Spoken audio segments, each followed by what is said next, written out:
ऊथरेड, Ethelred, father पियरली ये सभी बीएमफ्लिट से वापस आ चुके हैं। ये लोग विंचेस्टर में राजा के सामने हैं और राजा को डेंस द्वारा बताई गई मांग के बारे में बताते हैं। ये मांग बहुत बड़ी मांग है, पूरे वेसेक्स के धन को मिला करके भी इस मांग को पूरी नहीं की जा सकती है। राजा ऊथरेड से पूछता है कि अगर इस मांग को पूरी ना की गई तो क्या होगा।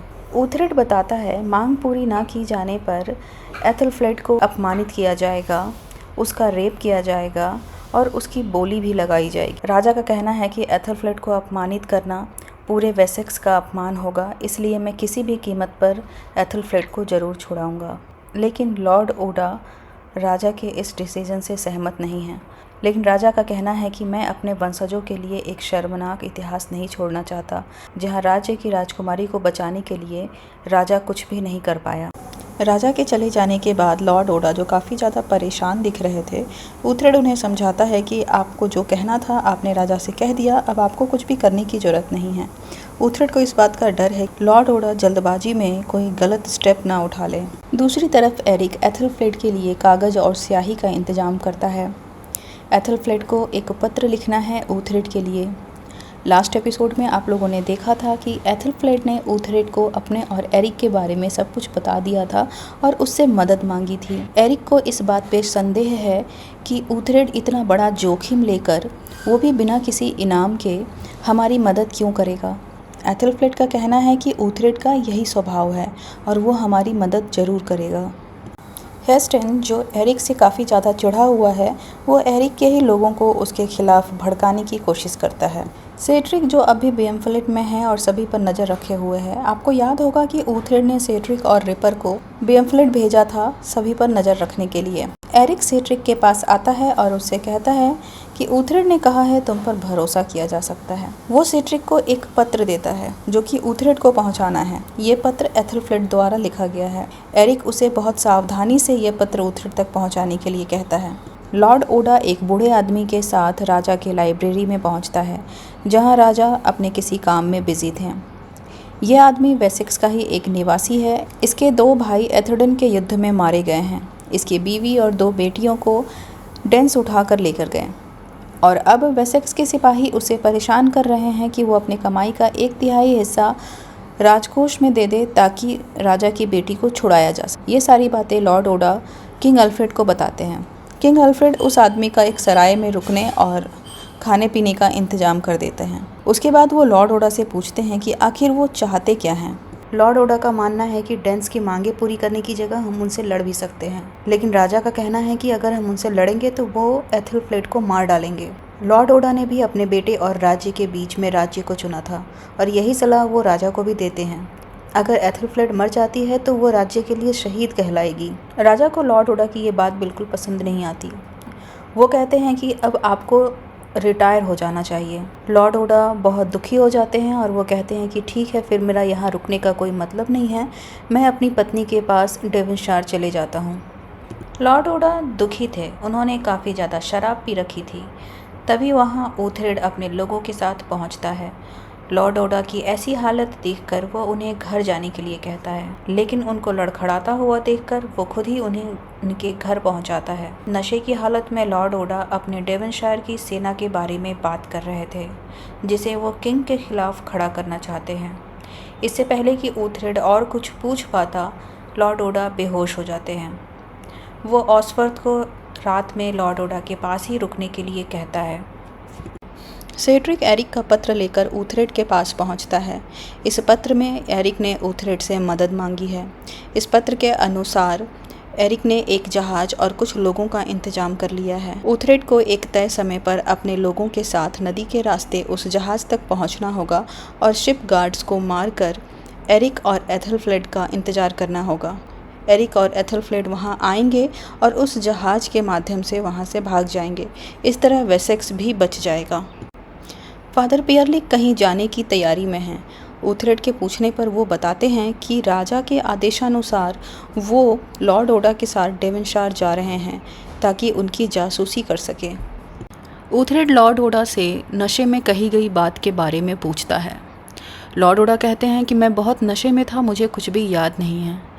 ऊथरेड याद दिलाता है कि आप डेवनशायर की सेना खड़ी करने के बारे में कह रहे थे। लॉर्ड ओडा को बात समझ में तो आ जाती है, लेकिन वो फिर भी मुकर जाते हैं और कहते हैं मुझे कुछ भी याद नहीं है। ऊथरेड कहता है कि मैं बस आपसे एक ही रिक्वेस्ट करता हूँ कि आप प्लीज़ कुछ मत कीजिएगा। लॉर्ड ओडा इस बात का कोई जवाब तो नहीं देते हैं, बस वो ऊथरेड को आशीर्वाद देते हुए कहते हैं कि अगर मैं तुमसे अब कभी नहीं मिला तो तुम अपनी लाइफ में आगे बढ़ो। इस कॉन्वर्सेशन से इतनी बात तो समझ में आ जाती है कि लॉर्ड ओडा कुछ बड़ा करने का प्लान कर रहे हैं।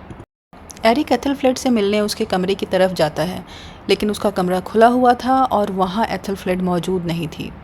वहाँ डकफिन सो रहा था। वो एथेलफ्लेड के बारे में पूछता है, लेकिन उसे कुछ भी नहीं पता। एरिक वहाँ से भागता हुआ एथेलफ्लेड को ढूंढने लगता है। वो हॉल में पहुँचता है तो देखता है कि एथेलफ्लेड को एक पिंजड़े में बंद करके ऊपर लटका दिया गया है। ये डिसीजन सिगरेट का है।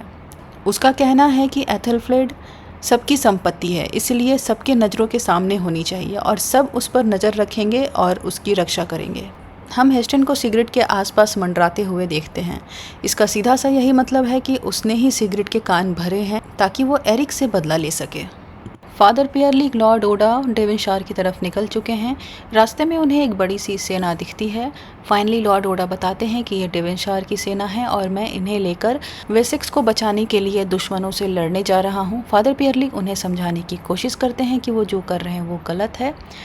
लॉर्ड ओडा का कहना है कि मुझे बहुत पहले से पता था कि तुम यहाँ जासूसी करने के लिए आए हो। वो उनसे घोड़ा ले लेता है और पैदल ही राजा के पास जाने के लिए कहता है और बोलता है कि वो फादर पियरलिक से कहता है कि तुम राजा को संदेश दे देना कि मैं वेसेक्स के दुश्मनों से लड़ने जा रहा हूँ। डकफिन अपने साथ 3 लोगों को लेकर एरिक के पास पहुँचता है, जबकि एरिक ने उससे कम से कम 10 लोगों की मांग की थी। एक्चुअली एरिक जहाज़ और कुछ लोगों का इंतजाम कर रहा है जिससे कि वो यहाँ से निकल सके एथेलफ्लेड को लेकर, लेकिन डकफिन बताता है कि सारे लोगों ने मना कर दिया यहाँ आने के लिए। सब सिगरेट के कहने पर अपनी संपत्ति की रक्षा कर रहे हैं, यानी कि एथेलफ्लेड पे नज़र रखे हुए हैं और सिर्फ 3 लोग ही राज़ी हुए। अभी सिगरेट भी वहाँ पहुँचता है। एरिक सिगरेट से कहता है कि उसने जो कुछ भी किया उसकी वजह से एरिक नाराज़ है। एक्चुअली सिगरेट को अंदाज़ा लग चुका है कि एरिक एथेलफ्लेड के प्यार में पड़ चुका है। वो इनडायरेक्टली एरिक को समझाने की कोशिश करता है कि तुम जो चाहते हो वो पूरा नहीं हो सकता है। हमने बहुत मेहनत की है और अगर एथेलफ्लेड को हम खो देते हैं तो हम एक बड़ी संपत्ति से हाथ धो बैठेंगे और मैं इस प्लान को ख़राब नहीं होने दूंगा। फादर पियरलिक तेज कदमों से चलते हुए विंचेस्टर की तरफ जा रहे थे। जंगल में उन्हें रास्ते में एथेलरेड और एल्डहम मिल जाते हैं। ये लोग भी विंचेस्टर की तरफ ही जा रहे थे। फादर पियरलिक को पैदल जाते हुए देख एथेलरेड उन्हें गाड़ी में लिफ्ट दे देता है। एथेलरेड उन्हें गाड़ी में बैठा लेता है। ऊथरेड अपने लोगों के साथ नदी के रास्ते बियमफ्लिट जाने की तैयारी कर रहा है। ऑसफर्थ, जो आज तक कभी कोई लड़ाई नहीं लड़ा है, वो काफ़ी डरा हुआ है और अपनी शंका ऊथरेड से जाहिर करता है। ऊथरेड उसे समझाता है कि सभी को शुरुआत में डर लगता है, तुम्हें डरने की ज़रूरत नहीं है, तुम सीख जाओगे। एथेलरेड, एल्डहम, फादर पियरलिक ये सारे लोग विंचेस्टर पहुंच जाते हैं। वहां पहुंचते ही फादर पियरलिक राजा को अपना संदेश बताते हैं। वो कहते हैं कि लॉर्ड ओडा अपनी सेना लेकर बियमफ्लिट की तरफ बढ़ चुके हैं। ये खबर सुनकर राजा की आंखों में आंसू आ जाता है। उन्हें ऐसा लगता है जैसे उन्होंने सब कुछ खो दिया, अपनी बेटी को भी और वेसेक्स को भी। लेकिन तुरंत ही वो खुद को संभालते हैं और कहते हैं कि हमें जल्दी से जल्दी लॉर्ड ओडा को रोकना होगा। वो एथेलरेड की भी इसमें मदद मांगते हैं और अपनी सेना तैयार करते हैं ताकि वो लॉर्ड ओडा को रोक सकें। ऊथरेड अपने लोगों के साथ बियमफ्लिट नदी के किनारे पहुंच चुका है, घास में छुपा हुआ है और शिप गार्ड्स पर नज़र रखे हुए है।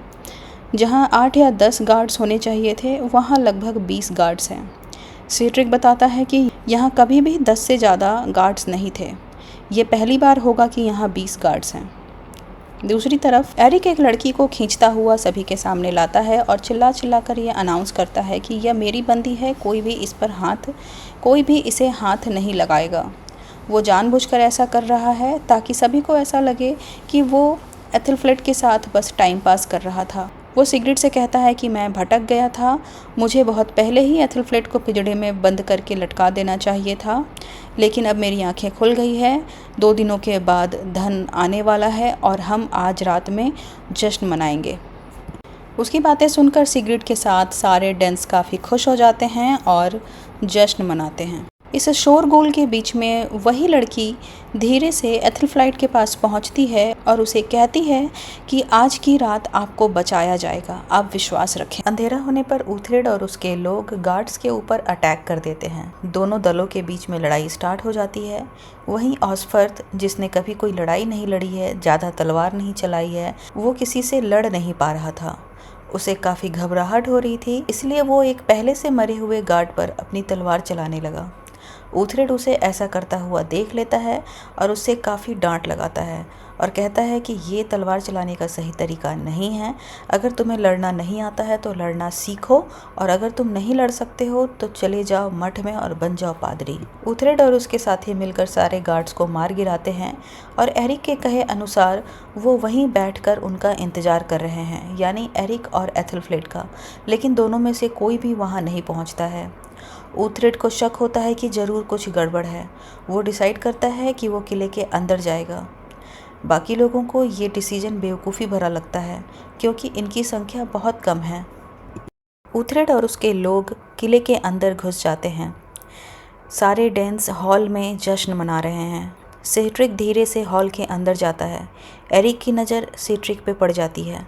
वो वहाँ से चुपके से बाहर आता है सेट्रिक के पास। बाहर आकर देखता है कि वहाँ ऊथरेड भी मौजूद है। ऊथरेड एरिक से नदी किनारे ना पहुँचने का कारण पूछता है। एरिक उसे बताता है कि उसके पास जहाज़ तो है, लेकिन उसके पास कोई क्रू मेंबर्स नहीं हैं, और उससे भी बड़ी मुसीबत ये है कि एथलफ्लेट को एक पिंजड़े में कैद करके लटका दिया गया है और सबकी नज़र उसके ऊपर है। उसे छुड़ा पाना नामुमकिन है और इतनी बड़ी सेना से युद्ध कर पाना भी मुश्किल है। बहुत देर सोचने के बाद ऊथरेड को एक उपाय सूझता है। वो किले में आग लगा देता है ताकि डेंस का ध्यान भटके और वो लोग हॉल से बाहर निकल आएं, और इससे राजकुमारी को छुड़ाना आसान हो जाएगा। प्लान के अनुसार वो लोग आग लगा देते हैं और सभी लोग बाहर निकल आते हैं। 2-4 गार्ड्स राजकुमारी के पास होते हैं, उनसे लड़ाई होती है और हॉल का दरवाज़ा अंदर से बंद कर लिया जाता है। क्लापा और सेट्रिक मिलकर राजकुमारी को नीचे उतारते हैं और उसे बाहर निकालने की कोशिश करते हैं। सेट्रिक और ऑसफर्थ एथलफ्लेट को एक घोड़े के ऊपर बैठाते हैं ताकि उसे किले से भगा सके, लेकिन सिगरेट की नज़र उन पर पड़ जाती है। हेस्टन अपना घोड़ा उठाता है और एथलफ्लेट के पीछे लग जाता है। थोड़ी देर के बाद हेस्टन उसे पकड़ लेता है और जैसे ही उसका चेहरा दिखता है, ये एथलफ्लेट नहीं बल्कि कोई और है। डेंस का ध्यान भटकाने के लिए ऊथरेड ने जानबूझकर एक दूसरी लड़की को घोड़े पर बैठाकर भगाया था। असली राजकुमारी अभी भी पिंजड़े के अंदर ही है, जिससे सारे लोग मिलकर निकालने की कोशिश कर रहे हैं। लेकिन तभी सिगरेट वहाँ पहुँच जाता है और अपने भाई को इस तरह से गद्दारी करता हुआ देखकर उसका दिल टूट जाता है। वो उस पर चिल्लाना शुरू करता है। एरिक उसे समझाने की कोशिश करता है, लेकिन अब कुछ भी समझने और समझाने का वक्त नहीं था। दोनों भाइयों के बीच में घमासान युद्ध स्टार्ट हो जाता है। बाकी सभी लोग राजकुमारी को वहाँ से निकालने में लग जाते हैं। इस लड़ाई के दौरान एरिक को चाकू लग जाता है और वो मारा जाता है।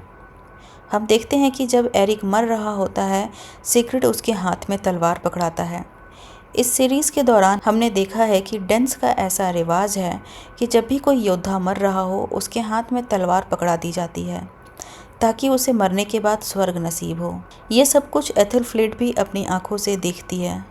जिसे पाने के लिए उसने इतना कुछ किया, उसे अपने आंखों के सामने मरता हुआ देखकर उसका दिल टूट जाता है। एथलफ्लेट के अलावा एरिक का भाई सिगरेट, उसका भी दिल टूट जाता है।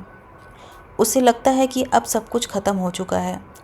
एरिक के लिए उसके आखिरी शब्द भी ऐसे ही होते हैं कि तुमने हम दोनों को मार डाला। ऊथरेड और उसके लोग एथलफ्लेट को वहाँ से लेकर निकलने की कोशिश करते हैं, तभी डेंस का अटैक हो जाता है उन पर। क्लापा उनसे लड़ता है, लेकिन उसे एक चाकू लग जाती है। क्लापा अकेले ही अपनी जान की बाजी लगाकर सारे डेंस से लड़ता है ताकि ऊथरेड और बाकी लोग प्रिंसेस को लेकर वहाँ से आसानी से निकल सके। लड़ते लड़ते क्लापा अपनी जान दे देता है।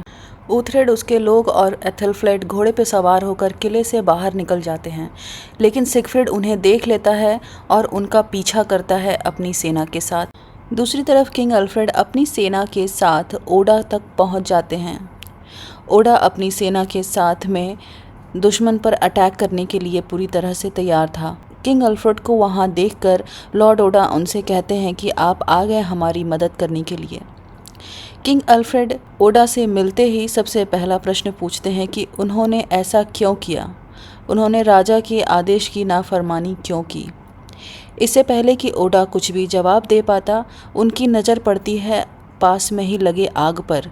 बीएमफ्लेट जल रहा था और सामने से ऊथरेड और उसके लोग घोड़े पर सवार होकर तेजी से भागे आ रहे थे। राजा ये देखकर चौंक जाते हैं कि उनके साथ एथलफ्लेट भी है। उनका पीछा करते हुए सिगफ्रिड हेस्टन और उसके लोग भी वहां पहुंच जाते हैं। सिगफ्रिड और हेस्टन अपने सामने किंग अल्फ्रेड और उनकी इतनी बड़ी सेना देखकर चौंक जाते हैं। उन्हें ये तो समझ में आ जाता है कि अगर युद्ध होगा तो ये एक तरफा युद्ध होगा, क्योंकि उनकी संख्या बहुत कम है।